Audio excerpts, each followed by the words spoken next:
exhausted from arguing, but then it looked like maybe she didn't feel so hot. "You all right, Mrs. Langley?" he asked.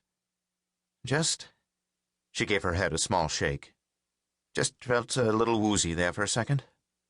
"You okay, Mom?" asked Adam, perhaps shamed into concern by his friend, taking a tentative step toward her. Yeah, she said, waving him away and pushing herself away from the counter. "Might be something I had for lunch. I've been feeling off all afternoon." Or maybe it was some of her medicine, Derek thought. He knew she took pills, stuff to help her get through the day. She could be up and down, some sort of bipolar shit or something, Adam had said. She composed herself. "Adam, go see if your father needs any help." But Albert Langley, a tall, broad-shouldered man in his early 50s with thinning gray hair, was already standing in the kitchen doorway. "What is it?" he asked his wife, sounding slightly more annoyed than concerned. "Don't tell me you're coming down with something." No, really," she said. "It's probably something I ate." "For God's sake," Albert said. "We've planned this thing for weeks. We cancel now, we're not going to get our deposit back on this place. You know that, don't you?" Donna Langley turned her back to him, saying, "Yeah, well, thanks for your concern."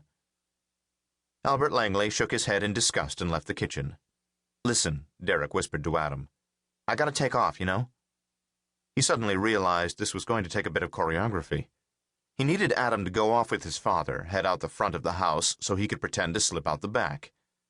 Part of him felt like a real shit not telling his own best friend what he was up to, but it wasn't like it would be the first time he'd kept something from him. And it wasn't like anyone was going to get hurt or anything was going to be damaged. No one would even have to know. Not counting Penny, of course. Sure, the Langleys would wonder when they got back whether one of them forgot to lock one of the doors, to set the alarm system, but when they looked around and found nothing taken, they'd eventually forget about it. Next time they went away, they'd double-check things, that's all. "I wish you could come with us," Adam said. "I'm going to die without someone to hang with." "I can't," Derek said. "My parents would freak if I ditched my summer job even for a week."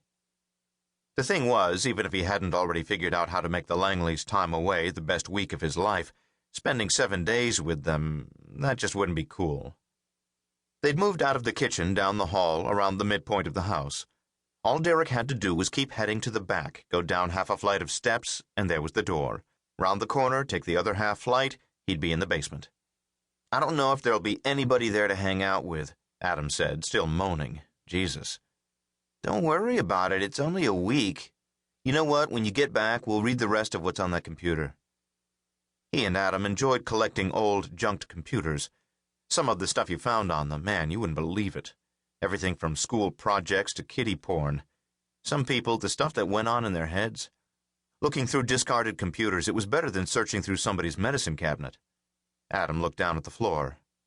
"Yeah, well, there's a bit of a shitstorm about that." That caught Derek by surprise. "What?" "With my dad. He kind of found out what was on it, the thing we were reading." "So, what's it to him? He thinks you don't know about porn? And it's not like it's pictures, it's just written stuff. It's not even really porn. Not good porn, anyway." "Look, I can't get into it now," Adam said quietly. "I'll tell you about it when I get back, or maybe I can give you a call about it during the week.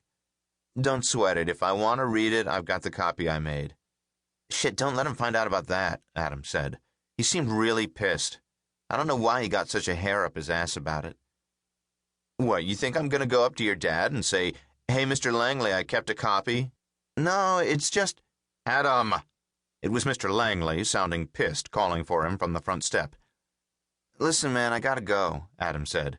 "He's already mad about my mom feeling sick." "Okay, yeah, sure, see you in a week," Derek said. Adam turned one way, Derek the other. Derek forced himself to call out, "Have a nice trip, Mrs. Langley." Everyone had to think he was leaving. From the kitchen, a subdued, "Bye, Derek."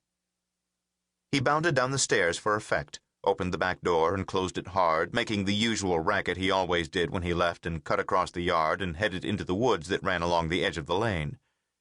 But this time he didn't leave the house.